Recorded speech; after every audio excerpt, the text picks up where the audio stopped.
Hi, I wanted to talk about Trayvon Martin, the Trayvon Martin situation and Zimmerman and all that. Apparently, there's been some information that says that, Trayvon Martin, in fact, did try to keep from being killed. It proves that, this boy was fighting for his life, and this man got out of his car and followed him against the 911 operators. Basically, I wish the operators had like the authority of, because sometimes the police answer the phone or whatever, but I mean, someone basically ordered Mr. Zimmerman not to do what he did. He did it anyway. He shot and killed the person.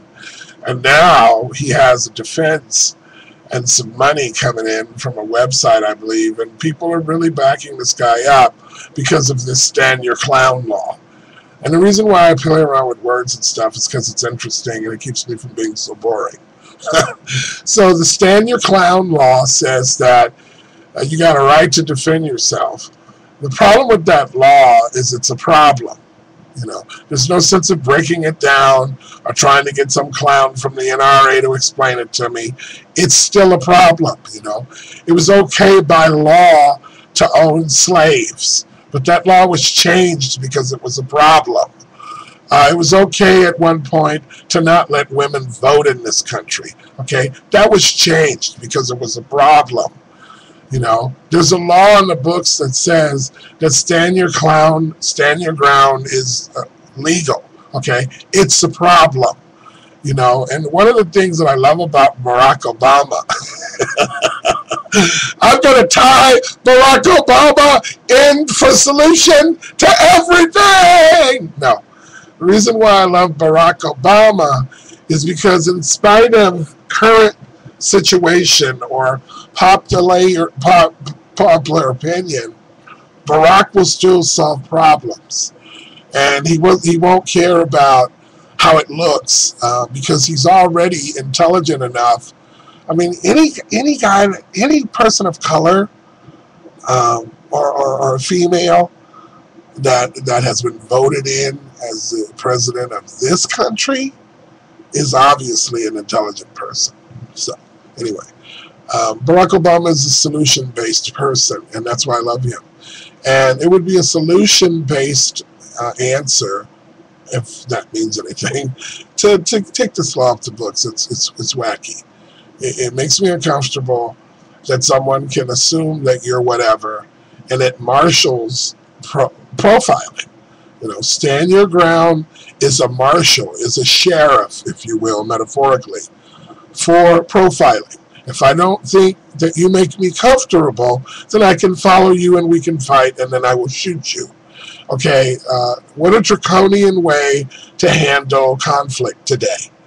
Okay, it's crazy. Change the law. My second topic is, I forgot what else the other one was. I can't remember. I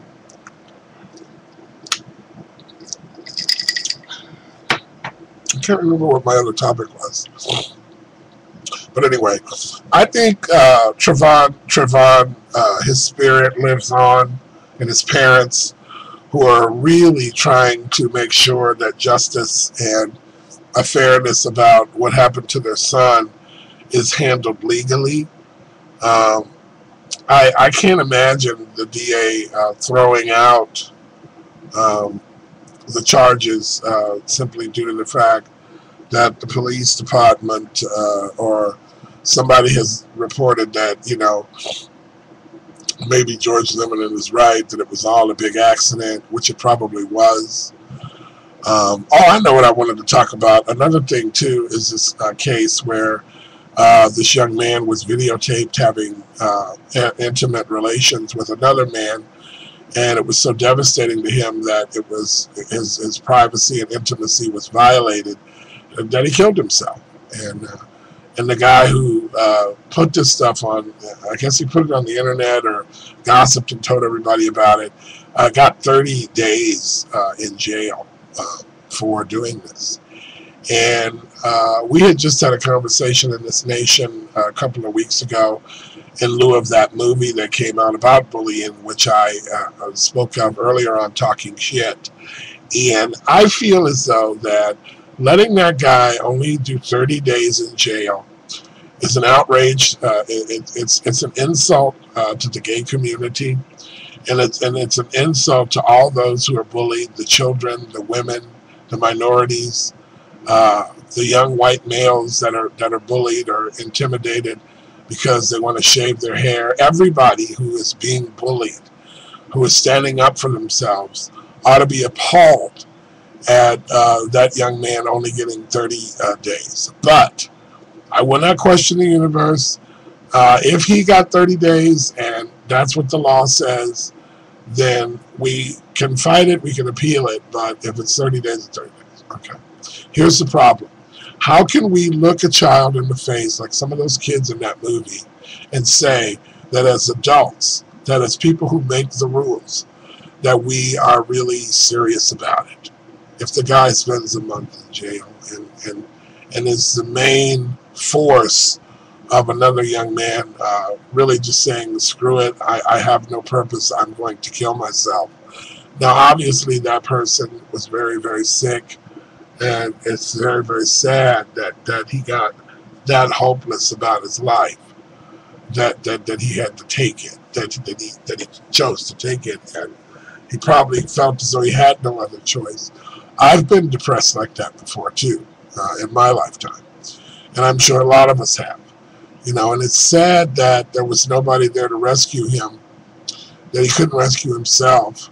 And the person who started it all, who thought it was funny, you know, to really ridicule the gay person, is now going to do 30. And I thought he may have had time served, but I guess he was out the whole time the trial was going on. But, you know, I just feel that, you know, he's probably going to do about 2 or 3 weeks in the jail. I would hope that this would taught him a really serious lesson.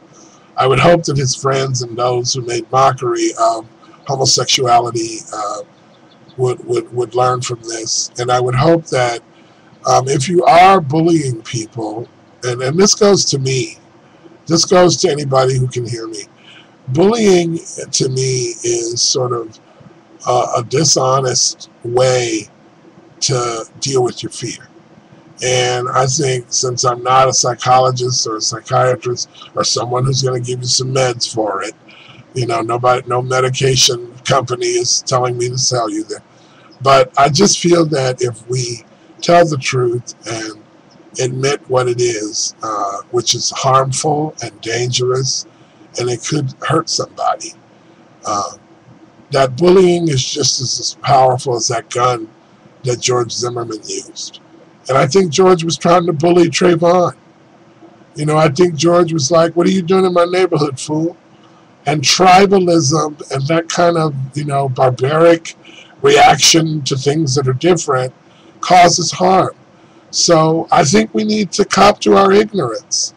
I think we need to start saying, I'm ignorant about this, please help me over my ignorance. Not, I'm ignorant, therefore I'm afraid, therefore I'm mad, so I'm going to shoot your ass, you know. I mean, if it escalates, when it escalates to that point, you're obviously, there's a problem, you know. There's a problem with the stand your clown law, okay. There's a problem with that. Stand your ground to me means if I bully you, and if I can back up why you need to be bullied, then I will shoot you. You know, stand your ground, stand your clown law, the stand your clown law means that I can sort of pony up all the reasons why you need to be dealt with in a sort of Hitlerist kind of a manner. You know, stand your ground is the sheriff of profiling. If I profile you as a woman, and I think that you're pregnant, and I think that you're going to have an abortion, and I think that it's wrong, then I will stand the ground for the infant and shoot your ass. You know, I mean, it's that psychopathic. And I feel that when we don't admit how idiotic somebody, You know, slavery was it was legally accepted to have slaves in this country not too long ago, and we decided that that was wacky. We thought about that. In this country, it was okay for women to be paid way less than they are still being paid than men, and we have fought for that, and that's still a struggle for women. Hispanic community, you know, being treated as indentured servitudes, the Latino community, you know, and then when they want to stand up for their rights and get the proper immigration stuff going, they are somehow losers and need to be, you know, put in a box and sent back to a country that really doesn't get the kind of help from us as a country that they really need. And so I'm chasing rabbits here, but when I'm chasing rabbits means that you have all these topics going, and it's like letting all these rabbits out of the cage. You don't know where to go. Oh, there are rabbits! Oh, rabbits! Oh, rabbits! Get that rabbit! Get that rabbit! You know, so I feel that to tie it all together, to get these rabbits in the cage, I usually don't talk over 5 minutes. This is 11 so far, 11 minutes. I feel that Barack Obama can save us all. Thank you. No, I'm just kidding. As far as talking shit goes, I feel as though that Trayvon Martin died senselessly, and that Mr. Zimmerman should be dealt with to show our children and the people in this country and the people internationally that we mean business when it comes to hurting other people. I feel as though that this guy who got off the hook and only got 30 days in jail for basically driving someone to the brink of insanity to kill themselves, and to give him 30 days is another symbol that we're not serious about bullying. We're not serious about, you know, America sometimes is looked upon internationally as kind of a bully. And I'm grateful that Barack Obama has this sort of zen personality like the former Laker coach, Phil Jackson, and can kind of calm down and doesn't have to be the reactor, you know. And I hope to God that things work out for Trayvon's family, and his brother and his mom and his dad. You know, a black man, I want to say something about Trayvon's dad and then I'll stop. I mean, I'm so proud of him. You know, I never met my father. I don't know who my dad is. If you're my dad, please contact me through the comments section of this YouTube video. But I'm proud of Trayvon's father. I mean, the mom is going through pain, and I appreciate her, but especially in the black community, this dad who's not in jail, who's obviously a responsible person, is there for his son in the black community. Trayvon Martin's father is an anomaly and amazing. And I want to say that straight out, bro. And I wish you would have been there to help Trayvon kick his ass, you know. No, I'm just kidding. It's just sad that that boy had to die like that.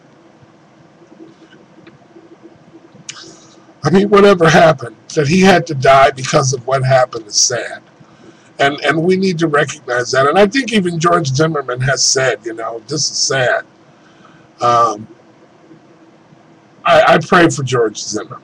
You know, I pray that God, the universe helps him, you know. I pray for Trayvon's family, you know. I pray for Trayvon's brother who lost his brother. I have one brother myself. It's me and him, and then 4 sisters. And, you know, I can't say I know how he feels. I don't like when people say that. I know how you feel. No, you don't, because you're not me. You know how you feel about what I'm feeling, but you don't know how I feel, really. So, anyway, another broadcast of talking shit. Thank you. Give me your comments. I'm not right all the time. I wish I was, but then I'd have to join the Republican Party.